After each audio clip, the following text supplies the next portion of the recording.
खुलुमबाय नोंथांमोनखौ दिनैनि बे गुबुन मोनसे भिडिअ गोसो गोथारै जोंनि चेनेलाव गोसो गोथारै बरायनाय थाबाय जोंनि बर' हारिनि गासिबो रायजो राजाफोरखौ जों दंफैयो प्रिन्सिपाल अफ बीएड कलेज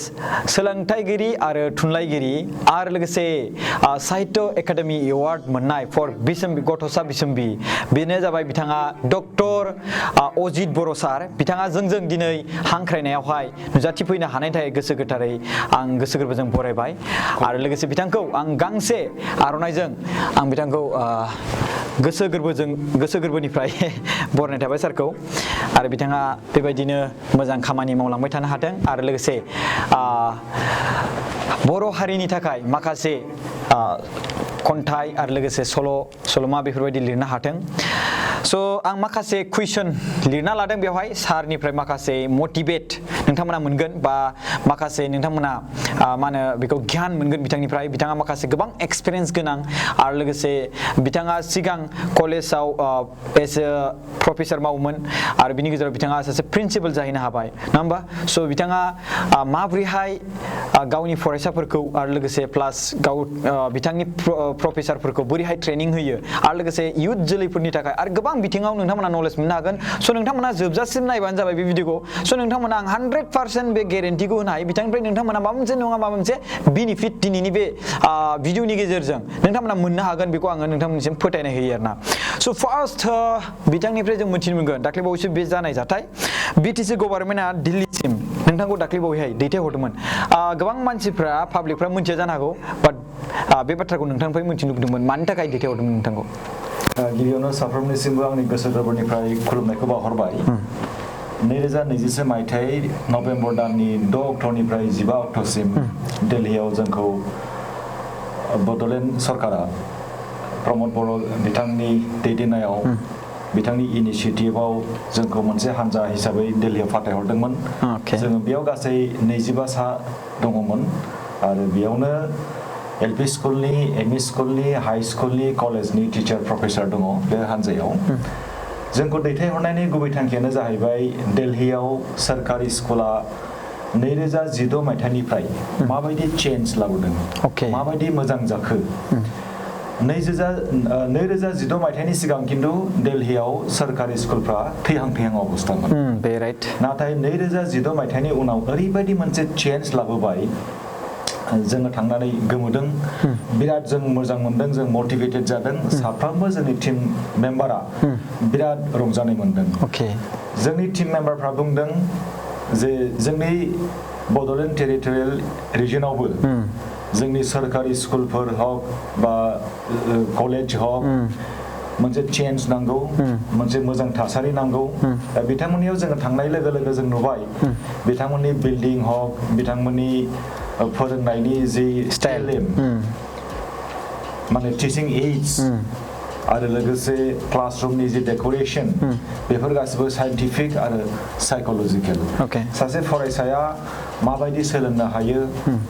सासे फरायसाया माबायदि सोलोंनो लुबैयो माखौ सोलोंनो हायो माबायदि सोलोंनो हायो बेफोरखौ नोजोर होनानै बैबायदि स्कुलाव गासिबो एरेन्जमेन्टखौ खालामनाय जादों आरो लोगोसे बैफोर फरायसालियाव जों नुबाय फोरोंगिरिफोरनि जि मटिभेसन बे लेभेला जोबोरै हाई गावनि गथ' होननानै बिसोरो गावनि फिसा होननानै गोसो गुदुङै बिसोरो उइथ डेडिकेसन साथ्रफोरखौ फोरोङो मोजां रोखोमनि फोरोङो बावसोमनानै फोरोङो जों बेखौ नुबोदों आरो स्कुलनि हेडफोर बिसोरबो मटिभेटेड डेडिकेटेड नुबोबाय बेनिफ्राय बिसिनियाव जि मेनेजमेन्ट कमिटि एसएमसि बियो जोंनियावबो दङ बे मेनेजमेन्ट कमिटिनि सोद्रोमाफ्रा बिसोरबो ओरैबायदि हाइलि मटिभेटेड बिसोरो स्कुलनिफ्राय फैसा मोना बिसोरो खुनु रिमुनारेसन मोना नाथाय गावनि स्कुल होननानै एसएमसिनि जि मेम्बार्सफोर बिसोरो उइथ डेडिकेसन खामानि मावो दिल्ली सरकारा मोनफ्रोमबो स्कुलाव बोसोराव मोनसे एमाउन्ट बिसोरो ग्रेन्ट होयो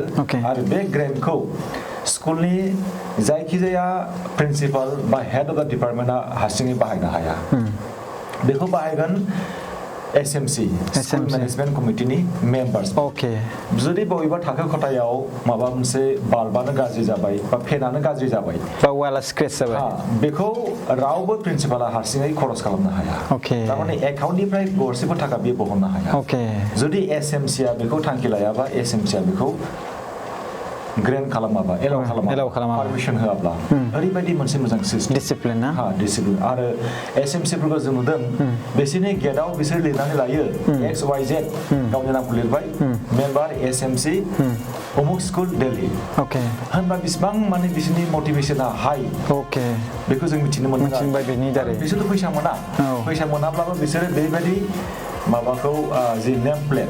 गाव गावनि गेटआव बिसोर लिरनानै लायो आरोखि ओके बिथांमोनहा अब्लाबो जेनेबा जायफोर SMC बिथांमोनहा बबेबा जायगायाव सरकारि जानाय खामानि मावखांनाय सुबुंफ्राबो बेयाव बे जानो हायो नामा बिसोर गार्जेनफोर बेखौ सेलेक्सन खालामगोन आरो सेलेक्सन प्रसेसआव डिफिकाल्ट फैयोबा बेखौ इलेक्सनबो खालामगोन बे रोखोमनि आरोखि आरो फरायसाफोरनि जि मटिभेसन लेभेल जोङो फरायसाफोरजों जों क्लासावनो जों इन्टारेक्सन जादों आं निजे सोंदोंमोन फरायसाफोरखौ नोंसोरो माब्लाबा फ्रास्ट्रेटेड जायो नामा आं बिसोरखौ सोंदोंमोन नोंसोर माब्लाबा फरायसालियाव फैयालासिनो थायो नामा अके बिसोरनि फिननाया ओरैबायदि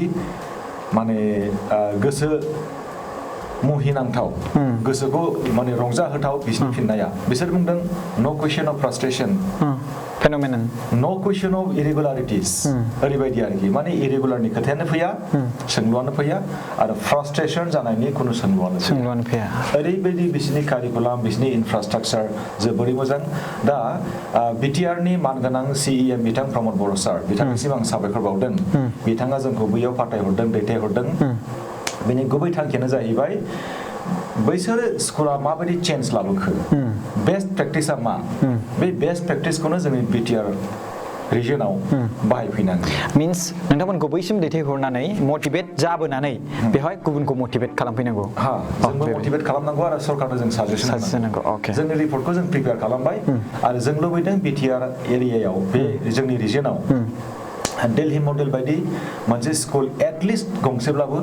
जागायजेननांगौ इनिशियेल स्टेजआव खारन थाखा फैसानि खोथा दङ थेंक इउ स' नोंथांमोना माखासे बाथ्रा मोनबाय डिसिप्लिन स्कुल गायसननाय सायाव बे only four teachers and principal बबेबा स्कुल कलेजफोरनि थाखाय जाहाथे बेखौ सोलोंथाइ लानो हायो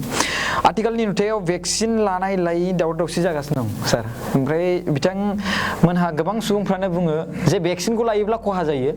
नोंथांनि मथेब्ला बिनि सायाव मा राय होयो एबा मा मटिभेट होनो सानो बै भेक्सिनाव साइन्स दङ बै भेक्सिनाव जोंनि लाइफ दङ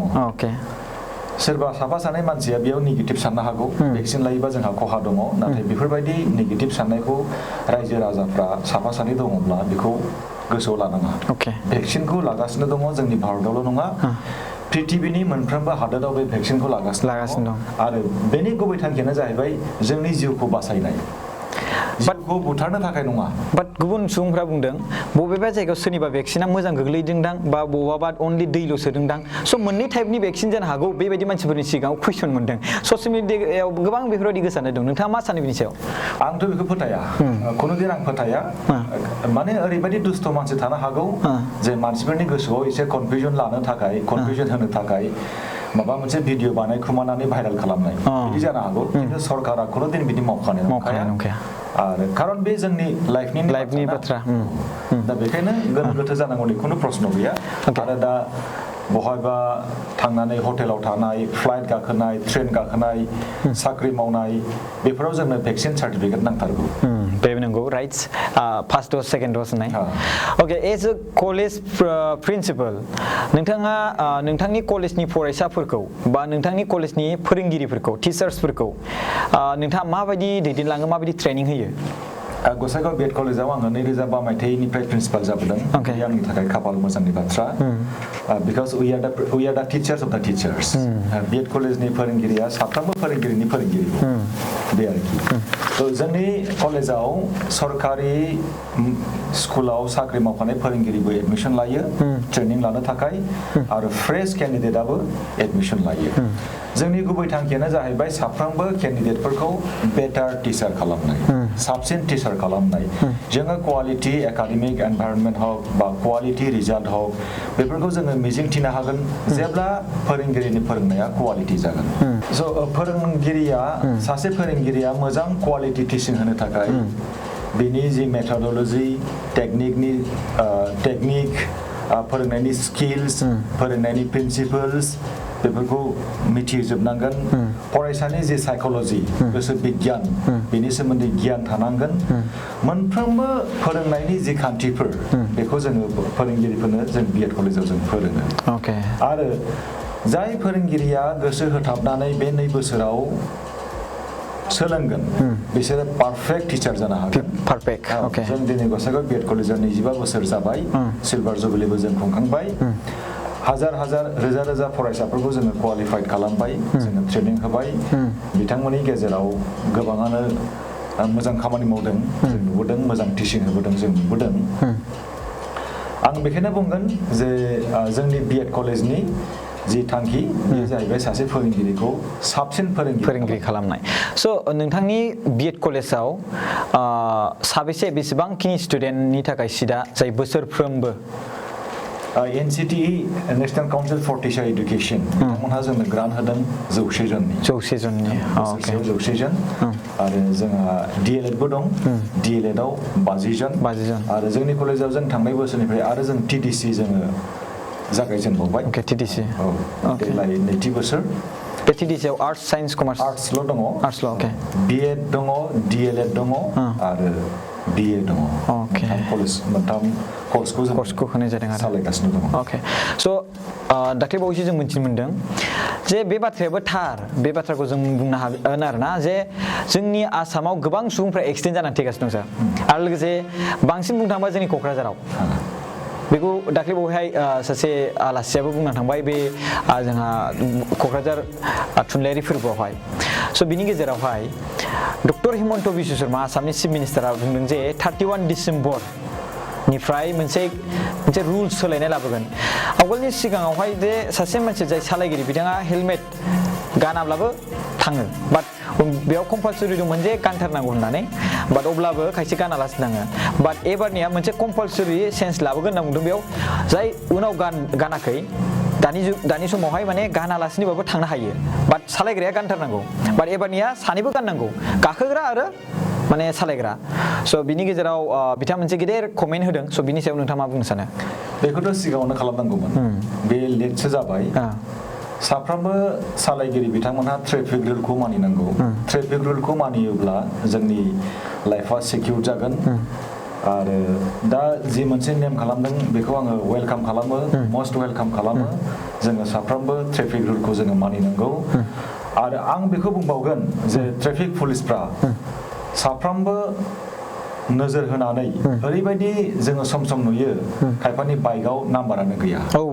बेफोरखौ हमनांगौ आरो जों नुयो गंसे बाइकआव 3 गाहाम उन्दै गथ'फोर बैसोआनो जायाखै बिसोरखौ सोर पारमिसन होखो सोर एलाउ खालामखो सासे फरायबाय थानाय उन्दै गथ'आ बैसो जायियावनो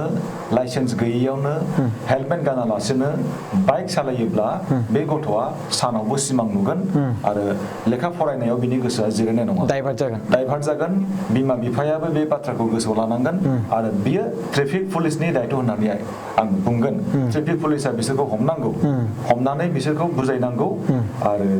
गोनां जायोबा साजा होनांगौ न'खरनि बिगोमाखौ फाइन होनांगौ बेखौ आङो लुबैदों खारन दिनै ट्रेफिक पुलिसखौ जोङो बेबादि जाजानो लुबैदों बेनि थांखियानो जाहैबाय जे साफ्रोमबो फरायसाफ्रा फरायनांगौ आरो जाहाथे जायखिजाया फरायसाफ्रानो बाइक सालायनानै एक्सिडेन्ट जाया गावनि जिउ खहा जाया बेखौ जों लुबैयो आरो लोगोसे माइन्ड डाइभार्ट जानानै फरायालासिनो थानाय नङा होमबा स' बिनि गेजेराव नोंथाङा कालिचरन ब्रह्म गुरुदेव कालीचरण ब्रह्म बाबानि ट्रास्टनि सासे फाउन्डार आरो सासे GS जेनेरेल सेक्रेटारि आरो लोगोसे ब्रह्म धोरोमनि सासे नोंथाङा बिबानगिरि स' बे हिसाबै आं नोंथांनिफ्राय नैबे बिथिङावबो आं बेखौ कुइसनखौ इनक्लुड खालामसै बिथाङा सासे एस ए प्रिन्सिपाल हिसाबैबाबो आरो सासे सोलोंथाइगिरि थुनलाइगिरि हिसाबै सासे खन्थाइ लिरगिरि आरो सल'मा लिरगिरि बेनि गेजेराव बिथाङा सासे मेम्बार अफ अल बड' ब्रह्म धर्मनि थाखाय आरो फराम स' बिनि सायाव आं बिथांनिफ्राय मोन्थिनो लुबैदों जे गोबां खायसे सुबुंफ्रा ब्रह्म धोरोमनि सोमोन्दै मोनथिया सोरबा उल्थां फाल्थां हिस्ट्रि खोन्थाबाय थायो स' बिनि गेजेराव अल ब्रह्म धोरोमा माब्ला फाउन्ड जानायमोन आरो सोर बेखौ माने फोसावदोंमोन बिनि सायाव माखासे सुंद' नोंथाङा फोरमायनो हागोन नामा? ब्रह्म धोरोम होननानै बुंनाय लोगो लोगो जों गुरुदेव कालीचरण ब्रह्मनि बाथ्राखौ जों बुंनांगोन 1905 मायथाइयाव गुरुदेव कालीचरण ब्रह्मआ सारनित्य क्रिया बिजाबखौ मोनदोंमोन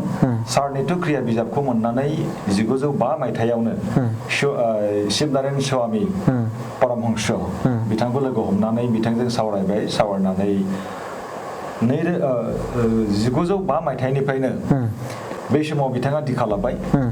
गुरुदेव कालीचरण ब्रह्मआ दिखा लानानै बर'फोरनि गेजेराव फोसावनो हमबाय आरो बे मायथाइयावनो कालीचरण ब्रह्मखौ गुरुदेव होननानै रायजोफ्रा बुंनो हमबाय मानो होननानै बुङोब्ला बै समाव जोंनि समाजाव जोबोरै गुलाय गुजाय जादोंमोन नाथाय बे समावनो गुरुदेव कालीचरण ब्रह्मआ जि आध्यात्मिक गियान बेखौ जों बर'नि गेजेराव फोसावनो लाबाय बेनिफ्राय लासै लासैनो बर'फ्रा दिखा लाबाय आरो जों बेखौनो बुंनांगोन जे गुरुदेव कालीचरण ब्रह्मआ जोंनि बर'फोरनि गेजेराव 1905 मायथाइयाव ब्रह्म धर्मखौ आजावजेनग्रोनानै जोंनि गेजेराव फोसावदों। अके स' नोंथाङा बुंनो सानदों रियेल फोसावगिरिया बिथाङा गुरुदेव कालीचरण ब्रह्मआनो। बे जोंहा लिरनायबो दङ बेखौ रावबो नंखायबो होननो हाया जोंनि जारिमिनावबो दङ रोखा रोखा दंखायो आरो बेखौ आं बुंगोन बिथाङा जेब्लानाखि रुंसारि जायो रुंसारि जानायनि उनाव अर्गानाइजेसन हिसाबै जोंनि गेजेराव स्ट्रं गैयामोन फिसा फिसौ बिदिनो गावबागाव ओनसोलफ्राव बेखौ लाखिबोदों नाथाय 1975 मायथाइनि 1 सेप्तेम्बर अक्ट'आव गुवाहाटीयाव अल आसाम मोनसे ब्रह्म धर्म आफाद दाफिननाय जादों दिनै बे आफादानो सोलिगासिनो दङ दिनै जोंनि आफादा गोदान मोनसे नाम लाबाय बे जाहैबाय अल ब्रह्म धर्म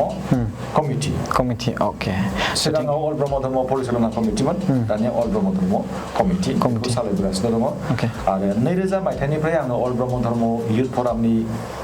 आफादगिरि आं जाबोदों आं फाउन्डार प्रेसिडेन्ट आरो बेनिफ्राय 2008 मायथाइयाव गुरुदेव कालीचरण ब्रह्म ट्रास्टखौ गायसननाय जायो बेनि आं फाउन्डार सेक्रेटारि आरो दासिमबो आं खामानि मावगासिनो दङ दिनै बड'लेण्ड इउनिभारसिटियाव गुरुदेवनि मुसुखा गायसननायनि खामानिखौ जागायजेनबाय बिटिआरनि मानगोनां CEM बिथां प्रमद बर' सारा बे फाउन्डेसनखौ बेखेवजेनदों बड'लेण्ड इउनिभारसिटियाव आरो नोंथांमोननि चेनेलनि गेजेरजों आं बे सारखौ साबायखर बावदों गोसो गोरबोनिफ्राय अके थेंक इउ स' नोंथाङा ब्रह्म धोरोमनि सासे मेम्बार हिसाबैबाबो आं बेयाव मिन्थिनो लुबैदों कि ब्रह्म धर्मआव गासै दासिम बेसेबांसो सिबियारि पपुलेसनखौ नोंथाङा जुदि मिन्थिनो बा फोरमायनो हायोब्ला एक्जेक्टलि आंनियाव बिदि गैया खारन आंनि खामानिया ब्रह्म धर्म फोसावनाय नङा आङो दा ट्रास्टनि सेक्रेटारि हिसाबै रोजा रोजा दं होननानै आं मिथिगौ आरो गाहायै सनितपुर उदालगुरि लखिमपुर धेमाजि बैफोरथिं ब्रह्म धर्मआ खौसे आरो मोनसे इउनिफर्म सिस्टेमाव दङ बांसिन खुनु गुलाय गुजाय बेयाव गैया साफ्रोमबो भक्तफ्रा फुंनि आरो मोनाबिलिनि न'आव नित्य जयग होयो ओरैबायदि मोनसे फोथायनाय आरो उन्दै गथ'फ्रानो ना बेदर गारनानै ब्रह्म धर्मआव दीक्षा लादों आरो जों बुंनांगोन जोंनि गेजेराव सासे गाहाय प्रसारक दंमोन जगेश्वर ब्रह्म बाबा दैमालु गहपुरनि बिथाङाबो गोबां ब्रह्म धर्मनि गेजेरजों जोंनि समाजखौ फोसाबदों आरो गहपुराव गोबां फोसाबदों बेखौ आं मेगनजों नुदों आरो आं बुंनो हागोन जोंनि लाइमोनफ्रा बिराद मोजां जाबोनो हमबाय नङाब्ला जों नुदोंमोन बैसागुफ्राव दमासिफ्राव बिदिनो लोंला जाला खालामनानै बुलाय सुलाय खालामनायखौ जों नुबोदोंमोन नाथाय दिनै बिराद मोनसे मोजां थासारि आदर्श थासारि बैसागुफ्राव न'खर बयनियावबो ज' जयग होलायो फिथा सौराय बेफोरखौ जायो दमासि हक माने बैसागु हक ज' जयग होलायनानै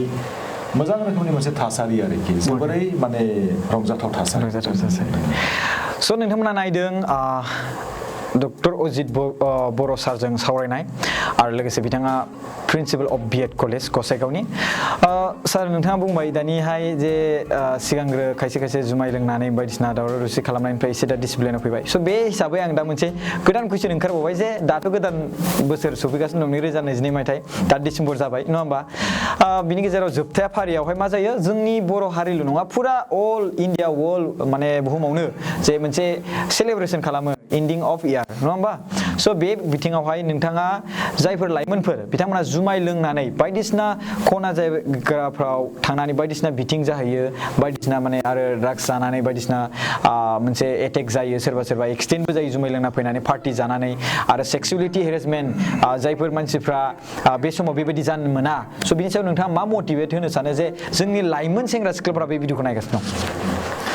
गोदान बोसोराव जों बयबो रंजानांगौ गोदान बोसोराव जोङो सिमां नुनांगौ गोदान बोसोराव जोङो थांखि लानांगौ मोजां खामानि मावनायनि गोदान बोसोराव जोंहा मोनसे मिजिं थानांगौ इयुनाव आङो उथ्रिसार जागोन बेनि मोनसे थांखि लानांगौ नाथाय गोदान बोसोर फैनाय लोगो लोगो जौ लोंनानै बेदर जानानै पार्टि जानानै रंजानाय बेखौ कमप्लिटलि बन्द खालामनांगौ जौ लोंनानै मानसिया रंजानो हाया भुलावबो रंजानो हाया जौ लोंनानै बेदर जानानै सोरबा सानदों गाव रंजादों नाथाय बियो खहासो दङ बेनिखायनो आं खावलायगोन साफ्रोमबो लाइमोन सेंग्रा सिख्लाफोरखौ गोदान बोसोरखौ जों वेलकाम खालामनांगौ फिथा सौराय जानानै वेलकाम खालामनांगौ सिंग्रा मेथाइ जानानै वेलकाम खालामनांगौ ओंखाम गोरलै जानानै बा पार्टि जानानै वेलकाम खालामनांगौ खिन्थु पार्टिनि ओंथिया बे नङा जे बेयावनो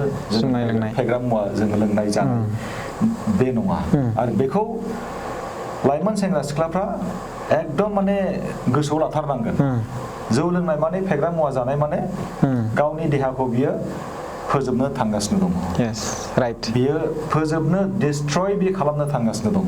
बेखौ जाहाथे साफ्रोमबो लाइमोन सेंग्रा सिख्लाफ्रा गोसोआव लायो बेखौ आं खावलायदों आरो अके स' नोंथांमोना मोनथिबाय साजेसन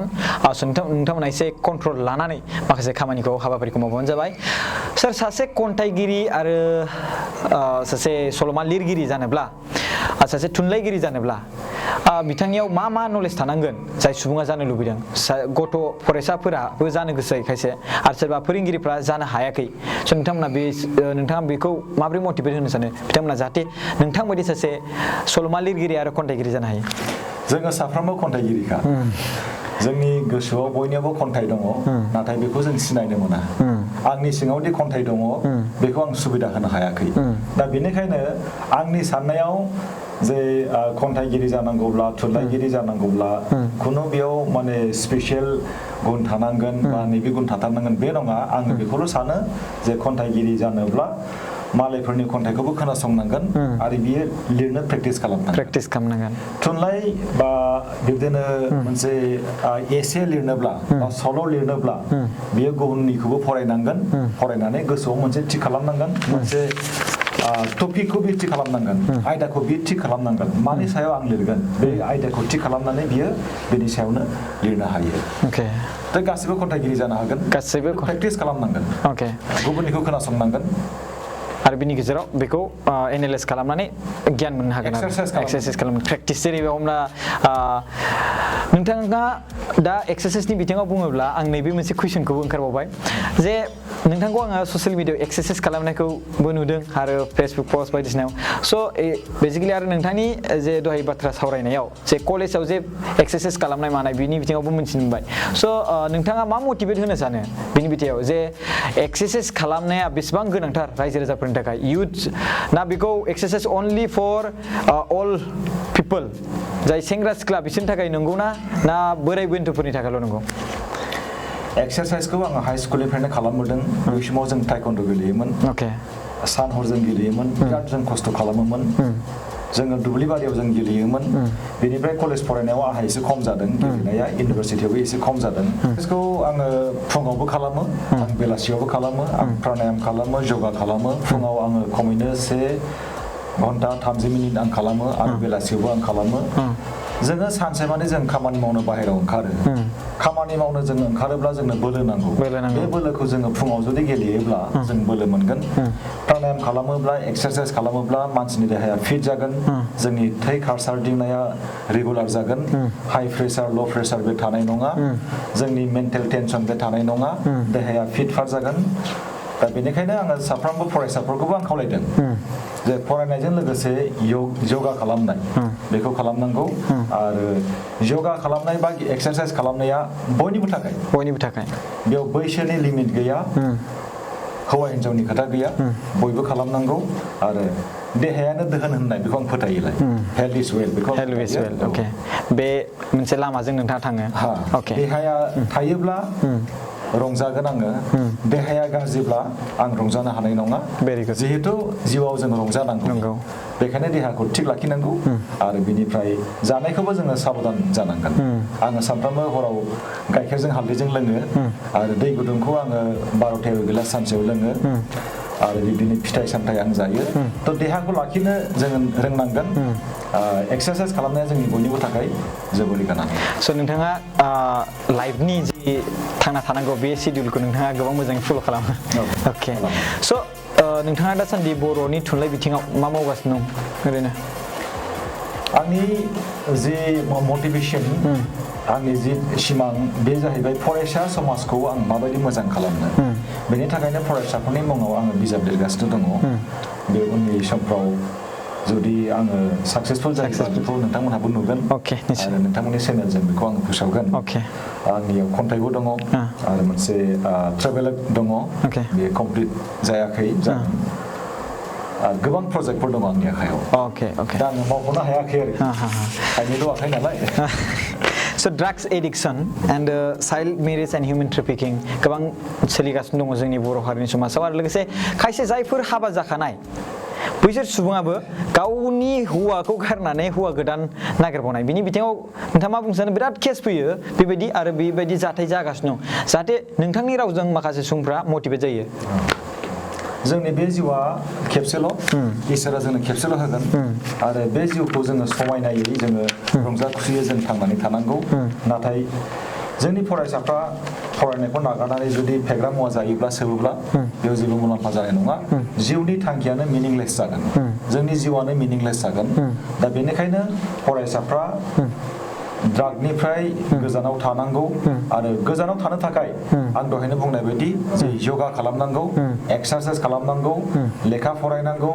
आरो टाउन सोहोरनि बा स्कुल कलेजनि बिजाब बाख्रि लाइब्रेरि बेयाव बेरायबाय थानांगौ फ्रिकुवेन्टलि बेरायनांगौ सप्तासेयाव खमैनो सानसे थांनानै बिजाब बायनांगौ आरो बिजाबखौ फरायनांगौ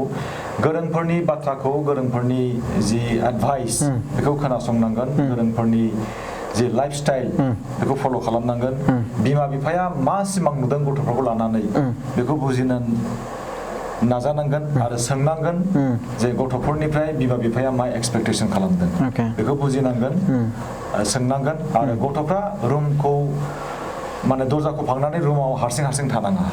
हारसिं थायोब्ला गोसोफ्रा गाज्रि जायो दा बेनिखायनो आङो खावलायदों फरायसाफोरखौ जे रंजा खुसियै थानांगौ आरो मोनसे गोनांथार बाथ्राया जाहैबाय जेब्लानाखि गावनि साखाथि फाखाथियाव गाज्रि हान्जा बे नुदों गाज्रि हान्जा आइ मिन जाय हान्जाया स्कुल कलेजाव थाङा जाय हान्जाया खना खनला जिरायनानै बिदिनो जौ लोङो सिगारेट सोबो बैफोरनिफ्राय गोजानाव थाथारनांगौ आरो बैसोरबायदि गाज्रि हान्जाखौ फोसाबनाया जोंनि बिबान बैसोर माने हान्जा बे हान्जानि जि साननाय जि खामानि मावनाय जि हुदा गाज्रि हान्जानिया बे गाज्रि हान्जानि बै स्टाइला खिन्थु सासे मोजां गाज्रिखौ गाज्रि खालामगोन सासे गाज्रि मोजां मानसिखौ माने गोहोम खोख्लैगोन दा बेनिखायनो हानायमानि गोजानाव थानाया मिथिनाय लोगो लोगो गोजानाव थाथारनांगौ आरो नैबे सासे गथ'आ जुदि मोजां जायोब्ला डेफिनेटलि बै माखासे हान्जानि साफा सानै सोद्रोमायाबो मटिभेटेड जागोन आरोना मोजां मानसि जानांगौ होननानै मटिभेटेड जागोन आरो बेनिफ्राय मोनसे बाथ्राखौ नोंथाङा होनबावदों जे खायफा हाबा जाखांनानैबो गुबुनजों हाबा जानाय बेथ' बिराद लाजिनांथाव राइट सोरनि हिन्जावा माबायदि सोरनि हौवाया माबायदि जायजों नों हाबा जाबाय इसोरा नोंनो बेखौनो होबाय बेखौ लानानै नोङो माबायदि मोजाङै रायजो जानो हागोन बेखौसो सिन्था खालामनांगौ नाथाय हाबा जाखांनानै गुबुनजों खारलांनाय गुबुनखौ लाफिननाय बे जोंनि थाखाय जोबोरै मुगैथाव जोंनि समाजाव बिदि नियम खान्थि गैया बे गाव गावनो साजा मोनगोन खुनु दिन बियो सान्थि मोननाय नङा सुख मोननाय नङा बेनि हिनजावाबो सोरबा बिमा बिफानि फिसाजो बेखौ जुदि गारोब्ला बै हिनजावनि बिमा बिफाया जोबोरै दुखु मोनगोन समाजा दुखु मोनगोन नङा होनबा बेखायनो आं खावलायदों जाहाथे बेफोरबायदि जेंनाया जोंनि गेजेराव जाया जानोनो मोना आरो बेबायदि जायोब्ला जोंनि समाजाव मोनसे गुबुंले थासारि फैगोन आरो बे गुबुंले थासारिया फरायसाफोरखौ फरायनायाव गोहोम खोख्लैगोन गाज्रि रोखोमनि गोहोम खोख्लैगोन आरोखि ओके स' नोंथांनिफ्राय गोबां बाथ्रा मिथिबाय खिन्थु लास्ट आं नोंथांनिफ्राय माखासे बाथ्रा साजेस्ट जायफोर सेंग्रा सिख्लाफ्रा बे भिडिअखौ नायगासिनो दं लाइमोन समाज आरो फरायसा समाजखौ माबायदि जाजानो लुबैयो नोंथाङा मटिभेसन जेनेबा बिथांमोननि थाखाय जेनेबा बिथांमोननि लाइफआ चेन्ज जाथों जे नोंथांनि मोनसे पइन्ट अफ भिउजों जाहाथे बिथांमोननि लाइफआव फरायनायनि खान्थियाव माखासे सोलायनाय लिभिं कालचार जेरै दानि जों हिउमेन ट्रेफिकिंनि सायाव रायज्लायबाय जोङो ड्राग्स एडिक्सननि सायाव रायज्लायबाय अब्लाबो फुल मेसेज बे लास्ट इन्डिंआव जाहाथे जायफोर सेंग्रा सिख्लाफोर नायदों सेंग्रा सिख्लाल' नङा बेवहाय जायफोर दा गोबां हाबा जानाय सुबुंफ्राबो ओरैबायदि खामानिखौ मावनाङा बै खामानिखौ मावगासिनो दं जाहाथे बै माने बाथ्राखौ नोंथांनिफ्राय मिथियोब्ला जाहाथे बिथांमोनाबो मोनसे साननायनि गेजेरजों सोलायो जे फरायसा समाजा मोजां जाथों लाइमोन समाजा मोजां जाथों बेखौ आं लुबैयो जोंनि गोरों गोराफ्रा बयबो बेखौनो हास्थायनांगौ बेखौनो लुबैनांगौ आंहा गावहानो मोनसे इउटुब चेनेल दङ डक्टर अजित बर' अके बेयाव आं सम सम मटिभेशनेल भिडिअ मटिभेशनेल स्पिच आं हगारो बेनि गुबै थांखियानो जाहैबाय फरायसाफोरखौ मोजां खालामनाय आंनियाव गोबां कमेन्ट्स फैदों आं लेटेस्ट मोनसे भिडिअ हगारदों देरहासारनि मोन्थोर होननाय खन्थाइ आरोखि देरहासारनि मोन्थोर आच्छा बेखौ खोनासंनानै खायफा आंनो ओरैबायदि मेसेज हरदों दहायसो मेसेज हरदों सोरबा जे खोनासंबाय थाथावथाव थारमाने आं बेखौनो बुजिगोन जे जोंनि गेजेराव दासिमबो मोजां फरायसाफोर दङ जोंनि गेजेराव दासिमबो मोजां भिडिअ नायग्रा फरायसाफोर दं आं बुजिगोन बेखौनो आं खावलायदों जे साफ्रोमबो फरायसाफ्रा गावनि फरायनायाव फकास खालामनांगौ मोनसे बाथ्राखौ आं बुंबावगोन अरुणिमा सिन्हाया सानसे समाव एक्सिडेन्टआव बियो गावनि आथिंखौ थोंसे दानस'नो गोनां जादोंमोन थोंसे आथिङा बिथांनिया आर्टिफिशियेल बिथाङा भलिबल प्लेयारमोन थोंसे आर्टिफिशियेल आथिंजों बिथाङा माउन्ट एभारेस्टखौ गाखोदों आरो बिथाङानो फार्स्ट आइजो जायहा थोंसे आथिं गैया बैबादि सुबुङा जुदि माउन्ट एभारेस्ट गाखोनो हायोब्ला जोंहा दिनै थोंनै आथिं दङ थोंनै आखाइ दङ जों मानो मोजां खामानि मावनो हाया आमेरिकानि सासे हौवा मानसि मेथ्यु स्टार्ट्समेन बिथाङा जोनोमनिफ्रायनो आखाइ थाइनैबो गैया नाथाय बिथाङा थोंनै आथिंजोंनो बोरला गावनानै चेम्पियन जादों बेफोरबायदि बाथ्राखौ जोङो गुगोलाव जों मोनगोन इउटुबाव जों मोनगोन बेफोरनिफ्राय जोङो सोलोंनांगौ बेखायनो लाइमोनफ्रा जेब्लानाखि माबा मोनसे गोसोआव उसुखुथु जादों बा गोसोआव माबा मोनसे लोरबां जादों बैबायदि समाव इउटुब भिडिअआव थांनांगौ आरो मटिभेशनेल भिडिअ नायनांगौ नाथाय मोनसे बाथ्राखौ गोसोआव लानांगोन जाहाथे पलिउटेड भिडिअखौ नाया जाहाथे पलिउटेड मेसेजखौ नाया बे बाथ्राखौ गोसोआव लानांगोन माने सेकेन्ड टु सेकेन्ड गाज्रि भिडिअ फैयो बेखौ नायोब्ला गोसोफ्रा डाइभार्ट जागोन बेनिखायनो जेब्लाबो मटिभेटेड जानांगौ जेब्लाबो पावारफुल जानांगौ इसोरा जोंनो आथिं आखाइ होदों बे आखायाव फिलसफि दङ जोंनि बे आखायाव पावार दङ दा बे पावारखौ जों सिनायनांगोन आरो जेब्लानाखि जोंनि बे आखाइनि पावारखौ जों बाहायनो हागोन मोजां खामानियाव जोंनि गोसोआ बोलो गोरा जागोन जेब्ला जोंनि गोसोआ बोलो गोरा जागोन अब्ला जोङो आखाइ गैयाब्लाबो आथिं गैयाब्लाबो जों थांनानै थानो हागोन दा नोंनि बाथ्राखौ आं बुंगोन नोङो बबेहाय जोनोम जानाय बेखौ आं मिथिगौ हाग्राबारियावसो जोनोम जादों नङा होनबा थ' नोंनि न'खरखौ आं मिथिगौ मोजाङै नोंथांनि न'खरावबो जेबो गैया थाखा फैसा गैया हा हु गैया जोबोरै दुखुनांथाव नाथाय नोङो दिनै नोंनि आखाइनि पावारखौ बाहायनानै नोंनि मेगननि पावारखौ बाहायनानै नों दिनै इस्टाब्लिश जाबाय बुंनांगोन आङो इस्टाब्लिश जाबाय आरो साफ्रोमबो लाइमोनफोरनि थाखाय नोंबो सासे थुलुंगा बेखायनो लाइमोन सेंग्रा सिख्लाफोरखौ आं खावलायदों आखाइनि पावारखौ बाहाय आथिंनि पावारखौ बाहाय खुगाखौ जोंनो इसोरा होदों बे खुगाजों जों गाज्रि बाथ्राखौ जों बुंनाङा मोजां बाथ्राखौ जोङो बुंनांगौ मोजां बाथ्राखौ जों सोलोंनांगौ बेजों जों खन्थाइ फरायनांगौ नङा होनबा बेजों जों इसोरनि मोन्थोरखौ जों फरायनांगौ बेजों जों मोजां आइटेम जों जानांगौ मेगनखौ जोङो मोजां माने बिउटिफुल बेफोरखौ नायनोसो जों बाहायनांगौ आरो खोमाजों जोङो मोजां बाथ्रा जों खोनासंनांगौ साफ्रोमबो लाइमोन सेंग्रा सिख्लाफोरखौ साफ्रोमबो फरायसाफोरखौ मोजां जाजानो आं लुबैयो गोरों गोराफ्रा बेखौनो लुबैनांगौ आरो रावबो बिमा बिफाया लुबैया जे गावनि गथ' गथायफ्रा गाज्रि जाथों ड्राग एडिक्टेड जाथों फरायनाया नस्थ' जाथों बेखौ रावबो साना रावबो मिजिंथिया इसोरा जोंनो आथिं आखाइ होदों बे आथिङाव जोंहा पावार दङ बे आथिङाव जोंहा फिल'सफि दङ बे आखायाव जोंहा फिल'सफि दङ बे पावार आरो फिल'सफिखौ साफ्रोमबो फरायसुलिफ्रा बुजिनांगोन आरो हमदांनो हानांगोन जेब्लानाखि जोंनि आथिं आखाइखौ जों मोजां खामानियाव बाहायगोन जोंनि गोसोआ बोलो गोरा जागोन जोंनि गोसोआ जेब्ला बोलो गोरा जागोन अब्ला जोङो आथिं गैयाब्लाबो आखाइ गैयाब्लाबो जों थांनानै थानो हानाय मोनसे गोहो सोमजिगोन जेरै अरुणिमा सिन्हा बिथाङा माबा मोनसे ट्रेन एक्सिडेन्टआव आथिंखौ दानस'नो गोनां जादोंमोन आथिं थोंसे आर्टिफिशियेल आथिंजों बिथाङा माउन्ट एभारेस्ट गाखोदों बेसेबांबा माने बोलो गोरा गोसो आमेरिकानि सासे मेथ्यु स्टार्समेन होननाय जोनोमनिफ्रायनो आखाइ गैया थोंनै आथिंजों बिथाङा बोरला गावनानै चेम्पियन जादों बेफोर जोंनि थाखाय मोनसे इन्सपिरेसन दा बेनिखायनो लाइमोन सेंग्रा सिख्लाफ्रा आथिं जिहेतु दङ आखाइ दङ मेगन दं खुगा दं खुगाजों जोङो मोजां बाथ्रा जों सोलोंनांगोन मोजां आदार जों जानांगोन मेगनजों जोङो मोजां नोजोरखौ जोङो होनांगोन मोजांखौ जोङो नायनांगोन खोमाजों जों गाज्रि बाथ्राखौ जोङो खोनासंनाङा मोजांखौसो जों खोनासंनांगोन आखाइजों जोङो मोजां खामानि मावनांगोन आथिंजों जोङो आवगायलांनांगोन बे आथिंजोंनो जोङो माउन्ट एभारेस्ट जों गाखोनो नाजानांगोन हाजोमा जों गाखोनो जों नाजानांगोन स' रायजो राजाफोर नोंथांमोननि सिगाङावहाय जों गोबां बाथ्रा रायज्लायबाय